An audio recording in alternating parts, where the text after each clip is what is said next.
নমস্কাৰ, এই মুহূৰ্তত আহি পৰিছে খন্দিয়াৰ কেইবাটাও গুৰুত্বপূৰ্ণ খবৰ। আজি 19 আগষ্ট। অসমৰ লগতে ভাৰতৰ বিভিন্ন প্ৰান্তৰ পৰা খন্দিয়াৰ কেইবাটাও খবৰ আহি পৰিছে। এই মুহূৰ্তত জনাই আছো এটা বিগ ব্ৰেকিং নিউজ। প্ৰতিবাদত কঁপিছে বিজেপি চৰকাৰ। বিজেপি চৰকাৰৰ বিৰুদ্ধে জনতাৰ হাল্লাবোল। এই মুহূৰ্তত এটা গুৰুত্বপূৰ্ণ খবৰ জনাইছো। জনতাৰ প্ৰতিবাদত কঁপিছে বিজেপি চৰকাৰ। প্ৰতিবাদকাৰীক নিয়ন্ত্ৰণ কৰিবলৈ আপ্ৰাণ চেষ্টা চলোৱা হৈছে। সমুখত আৰক্ষী বাহিনী আৰু প্ৰতিবাদকাৰী। এটা ব্ৰেকিং নিউজ জনাইছো। ৰাজভৱন ঘেৰাও কাৰ্যসূচী প্ৰতিবাদকাৰীৰ। হাজাৰ হাজাৰ প্ৰতিবাদকাৰীৰ কঁপি উঠিছে বিহাৰ আৰু শিক্ষাৰ্থীৰ সমস্যা, নিবনুৱা সমস্যাক লৈ প্ৰতিবাদ সাব্যস্ত। চিৱানৰ AK-47ৰে কৰা আক্ৰমণক লৈ প্ৰতিবাদ। সম্ৰাট চৰকাৰক উফৰাই দিয়াৰ হুংকাৰ প্ৰতিবাদকাৰীৰ। বিজেপি চৰকাৰৰ বিৰুদ্ধে জনতাৰ হাল্লাবোল। পৰৱৰ্তী খবৰটো হৈছে 5 বজাৰ লগে লগে কাৰ্যালয় এৰক চৰকাৰী কৰ্মচাৰীয়ে। 5 বজাৰ লগে লগেই 5 বজাৰ পাছত কাৰ্যালয়ত থাকিব নোৱাৰিব চৰকাৰী কৰ্মচাৰী। অৰ্থাৎ 5 বজাৰ লগে লগে কাৰ্যালয় এৰাৰ আহ্বান জনোৱা হৈছে। 6 বজাৰ পৰা ঘৰলৈ গৈ সন্তানক সময় দিয়ক চৰকাৰী কৰ্মচাৰীয়ে। 5 বজাৰ লগে লগে বন্ধ হৈ যাব লাগে চৰকাৰী কাৰ্যালয়। অসম চৰকাৰৰ প্ৰতিগৰাকী কৰ্মচাৰীলৈ আহ্বান জনাইছে মুখ্যমন্ত্ৰীয়ে। কাম কৰিবৰ বাবে 10 বজাৰ পৰা 5 বজালৈ যথেষ্ট সময় আৰু টেবুলত এটাও ফাইল এৰি নোযোৱাকৈ 5 বজাত কাম শেষ কৰক। বহু কৰ্মচাৰীয়ে 5 বজাৰ পাছতে কাম আৰম্ভ কৰে। অসমত এই ধৰণৰ সংস্কৃতি বন্ধ হ'ব লাগে। সময় দিব নোৱাৰাৰ বাবে সন্তান আৰু অভিভাৱকৰ মাজত দূৰত্ব বাঢ়ে। 5 বজাত ঘৰলৈ গৈ সন্তানৰ পঢ়া শুনাৰ খবৰ লওক। চৰকাৰী কৰ্মচাৰীৰ সন্তানো ডক্তৰ, ইঞ্জিনিয়াৰ হ'ব লাগিব। কাৰ্যালয়ত থকা সময়খিনিত স্মাৰ্ট সক্ৰিয় হৈ কাম কৰক। 5 বজাৰ পাছত কাৰ্যালয়ত থাকিব নালাগে কোনো কৰ্মচাৰী। এইদৰে আহ্বান জনোৱা হৈছে। জনাইছো পৰৱৰ্তী খবৰ। বিধায়কলৈ এইবাৰ আহিছে বাম্পাৰ আঁচনি। প্ৰতিগৰাকী বিধায়কে লাভ কৰিব একোখনকৈ বিলাসী বাহন। এই মুহূৰ্তত এটা ডাঙৰ খবৰ জনাইছো। প্ৰতিগৰাকী বিধায়কে লাভ কৰিব একোখনকৈ বিলাসী বাহন। শাসক বিৰোধী সকলো বিধায়কে পাব বিলাসী বাহন। তামিলনাডুৰ মুখ্যমন্ত্ৰী বিজয় থালাপতিৰ উপহাৰ। এই মুহূৰ্তত ডাঙৰ খবৰ। এই ডাঙৰ ঘোষণা কৰিছে তামিলনাডুৰ মুখ্যমন্ত্ৰী বিজয় থালাপতিয়ে। বিজয় থালাপতিৰ তৰফৰ পৰা ডাঙৰ খবৰ আহিছে। সমষ্টিয়ে ঘূৰিবলৈ দিয়া হ'ব বিলাসী বাহন। প্ৰতিগৰাকী বিধায়ক, শাসক বিৰোধী প্ৰতিগৰাকী বিধায়কক দিয়া হ'ব একোখনকৈ বিলাসী বাহন। প্ৰতিদিনেই ৰাইজৰ কাষলৈ যাব পাৰিব সমষ্টিৰ বিধায়কসকল। এটা ব্ৰেকিং নিউজ এই মুহূৰ্তত জনাইছো। যাতায়াতৰ ক্ষেত্ৰত হোৱা অসুবিধা দূৰ কৰিবলৈ এই পৰিকল্পনা বিজয় থালাপতিৰ চৰকাৰৰ। কেৱল শাসকীয় দলৰ বিধায়কেই নহয়, বিৰোধীৰ বিধায়কেও পাব বাহন। বিজয় থালাপতিৰ এই পদক্ষেপে যথেষ্ট সহায় কৰিব বুলি বিশ্বাস বিধায়কৰ। প্ৰতিগৰাকী বিধায়কে লাভ কৰিব একোখনকৈ বিলাসী বাহন। অন্যটো হৈছে সাধাৰণ মানুহ আৰু মন্ত্ৰী বিধায়কৰ সন্তানৰ জীৱনৰ মূল্য একেই হ'ব লাগিব। এই মুহূৰ্তত এটা গুৰুত্বপূৰ্ণ খবৰ জনাইছো। মন্ত্ৰী, সাংসদ, বিধায়কৰ সন্তানে এদিন গাঁৱৰ স্কুললৈ যাওক। গাঁৱলৈ গ'লেহে শিক্ষাৰ্থীৰ দুৰ্দশা দেখিবলৈ পাব। এটা ডাঙৰ খবৰ এই মুহূৰ্তত জনাইছো। চৰকাৰী বিষয়াৰ সন্তানক চৰকাৰী বিদ্যালয়ত পঢ়াওক। আজিৰ তাৰিখত গাঁৱৰ বিদ্যালয়ৰ অৱস্থা পুতৌজনক। জনতা এতিয়া সজাগ হোৱাটো অত্যন্ত প্ৰয়োজন, অত্যন্ত দৰকাৰী। জাত পাত ধৰ্মৰ ৰাজনীতিৰ ঊৰ্ধত গৈ মাত মাতক সকলোৱে। সন্তানৰ শিক্ষা, সন্তানৰ ভৱিষ্যতক লৈ সকলোৱে চিন্তা কৰাটো অত্যন্ত প্ৰয়োজন। আৰু যদি চৰকাৰী বিদ্যালয় উন্নত নহয় তেন্তে ৰাইজে ভোট নিদিব। ৰাজনৈতিক নেতা গাদী পালে কথাবোৰ পাহৰি যায়। জনতাক দিয়া প্ৰতিশ্ৰুতিবোৰ পালন কৰাত ব্যৰ্থ হৈ সকলো পাহৰি যায়। তেনে নেতাক সকলোৱে চিনি থোৱাটো অত্যন্ত প্ৰয়োজন। শিক্ষা, চাকৰি, সংস্থাপনৰ সমস্যাবোৰ কেতিয়াও তল পৰিব নালাগে। বহু বিদ্যালয়ত নাথাকে পৰ্যাপ্ত শিক্ষক। এনে বহু বিদ্যালয় আছে য'ত এতিয়াও যাতায়াতৰ কোনো ধৰণৰ সুবিধা নাই। বহু বিদ্যালয় এতিয়াও আছে। সাধাৰণ মানুহ আৰু মন্ত্ৰী বিধায়কৰ সন্তানৰ জীৱনৰ মূল্য একেই হ'ব লাগিব। এইদৰে মন্তব্য কৰিছে CJPৰ মুখপাত্ৰ অভিজিৎ দীপকে। পৰৱৰ্তী খবৰ, বানপানীক লৈ চিৰিয়াছ নহয় কোনো গৌৰৱ গগৈ। গৌৰৱ গগৈ সৰু ল'ৰা আখ্যা দিছে বিধায়ক অখিল গগৈয়ে। এই মুহূৰ্তত এটা গুৰুত্বপূৰ্ণ খবৰ, গৌৰৱ গগৈক এগৰাকী সৰু ল'ৰা আখ্যা দিছে বিধায়ক অখিল গগৈয়ে। উজনি অসমৰ বানপানীক লৈ চিৰিয়াছ নহয় গৌৰৱ গগৈ। এতিয়া পলিটিকেল গাজাখুৰি কৰাৰ সময় নহয়। মোৰ এটা সমষ্টি, গৌৰৱ গগৈ 10টা সমষ্টিত বানপানী হৈছে। গৌৰৱ গগৈ মোতকৈ বেছি চিৰিয়াছ হ'ব লাগে, মোতকৈ বেছি কষ্ট কৰিব লাগে গৌৰৱ গগৈয়ে। মুখ্যমন্ত্ৰীতকৈ বেছি চিৰিয়াছ নহয় গৌৰৱ গগৈ। এতিয়াও সৰু ল'ৰাৰ দৰে কথা বতৰা কৈ আছে। গৌৰৱ গগৈয়ে মানুহৰ দুখ বুজি নাপায়। গৌৰৱ গগৈয়ে মানুহৰ দুখ যন্ত্ৰণা হৃদয়ংগম কৰক, এই আহ্বান জনাইছে শিৱসাগৰ সমষ্টিৰ বিধায়ক অখিল গগৈয়ে। পৰৱৰ্তী খবৰটো হৈছে শিৱসাগৰত নাই কোনো কয়লা খনি। শিৱসাগৰত কোনো কয়লা খনি নাই। যদি কয়লা খনি আছে তেন্তে মোক প্ৰমাণ দিয়ক। প্ৰমাণ কৰিব পাৰিলে মই বন্ধ কৰাই দিম। কোনোবাই মুখেৰে ক'লেই নহ'ব, প্ৰমাণো দিব লাগিব। শিৱসাগৰ নাজিৰাত যদি কয়লা আছে তেন্তে ফটো এখন তুলি দিলেই হ'ল। কয়লা খননক লৈ এই মন্তব্য ৰাজ্যৰ মুখ্যমন্ত্ৰী হিমন্ত বিশ্ব শৰ্মাৰ। হিমন্ত বিশ্ব শৰ্মাই কৈছে সংগঠনসমূহে নিজে বন্ধ কৰি দিয়ক কয়লা ভৰ্তি ট্ৰাকৰ সৰবৰাহ। ৰাইজে বন্ধ কৰিলে ক'তো একো বাধা নাই। মোক এনেই গালি পাৰি থাকে, কিন্তু গালি পাৰি থাকিলে 10টো ভোট বাঢ়িহে যায়। গতিকে শিৱসাগৰত নাই কোনো কয়লা খনি, আৰু যদি কয়লা খনি আছে তেন্তে মোক প্ৰমাণ দিয়ক। প্ৰমাণ কৰিব পাৰিলেই মই বন্ধ কৰাই দিম। কোনোবাই মুখেৰে ক'লেই নহ'ব, তাৰ প্ৰমাণো দিব লাগিব। শিৱসাগৰ নাজিৰাত যদি কয়লা আছে তেন্তে ফটো এখন তুলি দিলেই হ'ল। এইদৰে মন্তব্য কৰিছে মুখ্যমন্ত্ৰী হিমন্ত বিশ্ব শৰ্মাই। পৰৱৰ্তী খবৰ, কাজিৰঙাক ইকো চেঞ্চিটিভ জোন 3 কিলোমিটাৰ কৰিবলৈ প্ৰতিবাদ কৰিছিল আছু আৰু কৃষক মুক্তি সংগ্ৰাম সমিতিয়ে। এই মুহূৰ্তত এটা ডাঙৰ খবৰ জনাইছো, কাজিৰঙাৰ ইকো চেঞ্চিটিভ জোন হ্ৰাস কৰিবলৈ প্ৰতিবাদ কৰিছিল আছু আৰু KMSS-এ। 11 বছৰৰ পিছত পোহৰলৈ আহিছে এক বিস্ফোৰক তথ্য। এই মুহূৰ্তত ডাঙৰ খবৰ জনাইছো, 10 কিলোমিটাৰ ইকো চেঞ্চিটিভ জোনৰ প্ৰস্তাৱক লৈ তীব্ৰ বিৰোধিতা কৰিছিল আছুৱে। 5,000 প্ৰতিবাদকাৰীক লৈ প্ৰতিবাদ সাব্যস্ত কৰিছিল আছুৱে। 2015 চনৰ 20 জুনত প্ৰতিবাদত কঁপি উঠিছিল কাজিৰঙা। কাকতে কাকতে প্ৰকাশ পাইছিল আছু কৃষক মুক্তি সংগ্ৰাম সমিতিৰ প্ৰতিবাদৰ বাতৰি।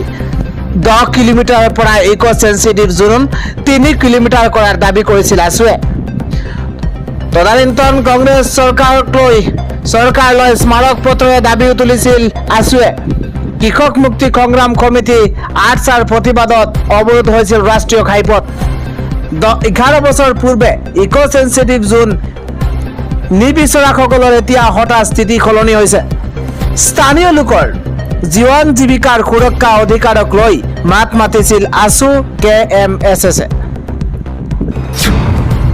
অন্য হৈছে হেঙেৰাবাৰীৰ হাউচিং কলনীৰ সমীপৰ ভাড়াঘৰত ৰহস্যজনক অৱস্থাত উদ্ধাৰ হৈছে বোৱাৰীৰ মৃতদেহ। 5 মাহৰ পূৰ্বে হীৰকজ্যোতি কলিতাৰে বিবাহ পাকত আবদ্ধ হৈছিল ৰিম্পী কলিতা। ঘটনাৰ সময়ত স্বামী হীৰক নাছিল ভাড়াঘৰত। চৰমপন্থাৰ পৰিৱৰ্তে এয়া পৰিকল্পিত হত্যাকাণ্ড বুলি দাবী ৰিম্পীৰ পৰিয়ালৰ। জনাই আছো পৰৱৰ্তী খবৰ, পশ্চিমবংগ বাৰ কাউন্সিলৰ নিৰ্বাচনত তৃণমূল কংগ্ৰেছৰ বৃহৎ জয়লাভ। এবাৰ 23খন আসনৰ ভিতৰত 15খন আসনত জয়লাভ সাব্যস্ত কৰিছে TMCয়ে। TMCৰ 3খন আসনতে সীমাবদ্ধ শাসকীয় বিজেপি। বাও মৰ্চাৰ 3 আৰু কংগ্ৰেছে লাভ কৰে 2খনকৈ আসন। পৰৱৰ্তী আছে এজাক বৰষুণতে গুৱাহাটী মহানগৰীত পুনৰ আৰম্ভ হৈছে কৃত্ৰিম বান। পুনৰ কৃত্ৰিম বানৰ কবলত পৰিছে গুৱাহাটী মহানগৰী।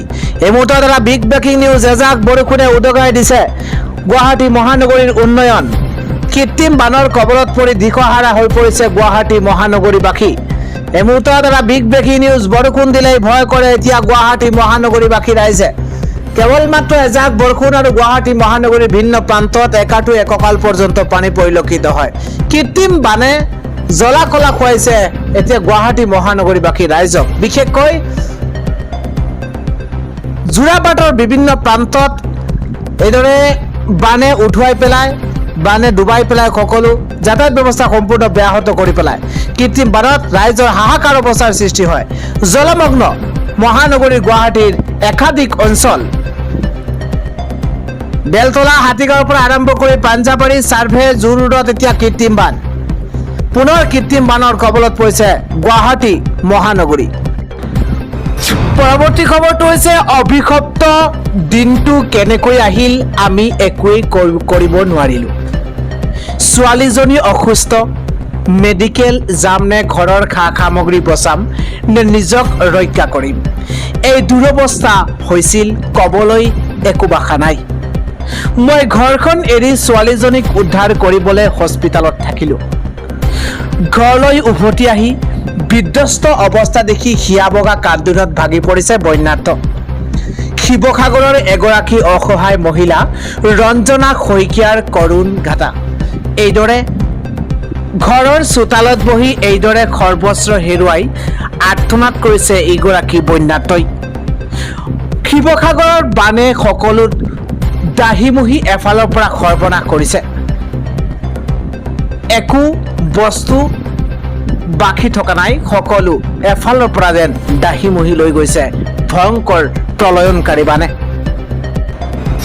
পৰৱৰ্তী খবৰটো হৈছে আমাৰ ল'ৰাই যোগ্যতা থকাৰ পাছত তাত চাকৰি নাপায়, বাহিৰৰ ল'ৰাই ইয়াত চাকৰি পায়। নিযুক্তিৰ দাবীত ONGCৰ বিৰুদ্ধে 72 ঘণ্টাৰ সৰ্বাত্মক বন্ধৰ ঘোষণা।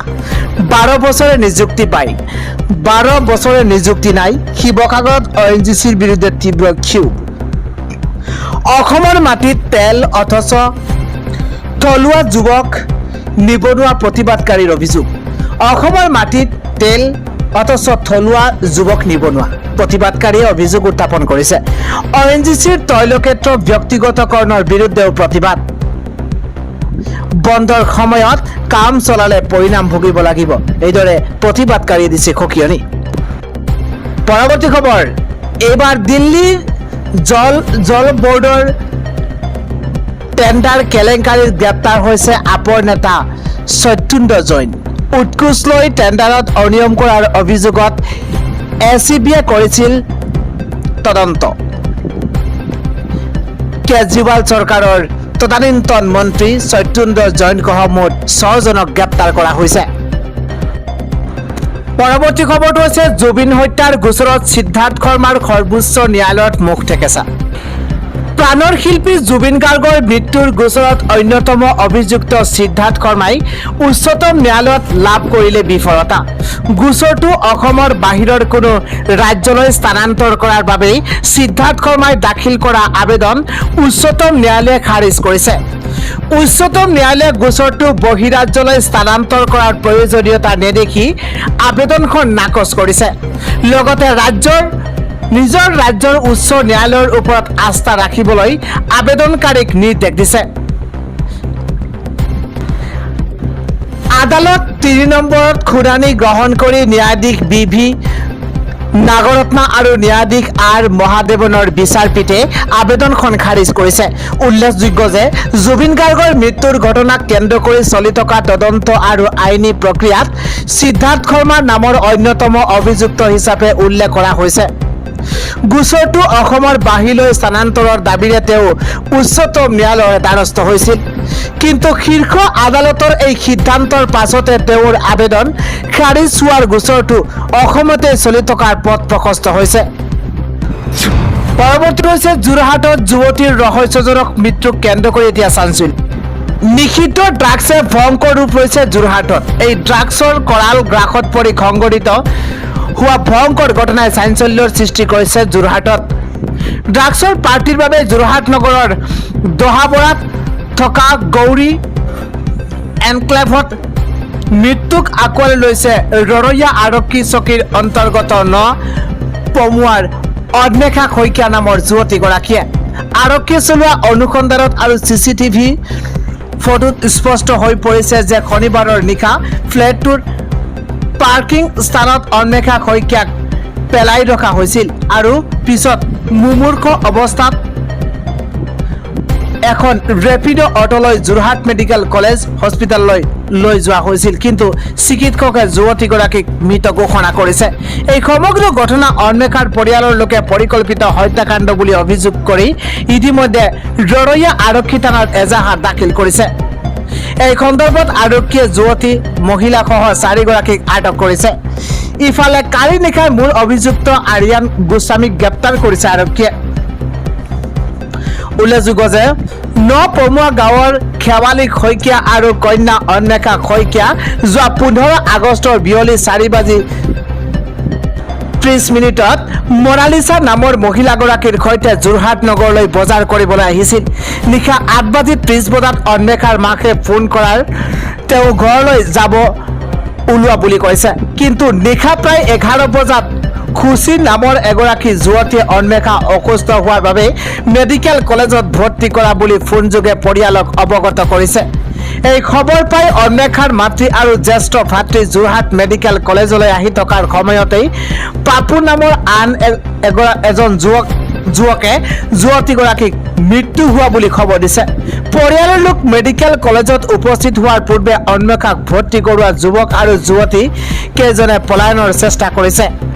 যুৱক কেইজন পলাই যাবলৈ সক্ষম হয় যদিও এগৰাকী যুৱতীক মেডিকেল কলেজৰ নিৰাপত্তাৰক্ষীয়ে আটক কৰিবলৈ সক্ষম হৈছে। পৰিয়ালৰ লোকে সন্দেহ কৰিছে যে কোনো অবৈধ ড্ৰাগছ অথবা অবৈধ কৰ্মৰ লগত জড়িত হৈ থাকিব পাৰে এই যুৱক যুৱতীৰ দলটো, আৰু যাৰ পৰিণতিতে অন্বেষা শইকীয়া নামৰ যুৱতীগৰাকীৰ মৃত্যু হৈছে অথবা হত্যা কৰা হৈছে।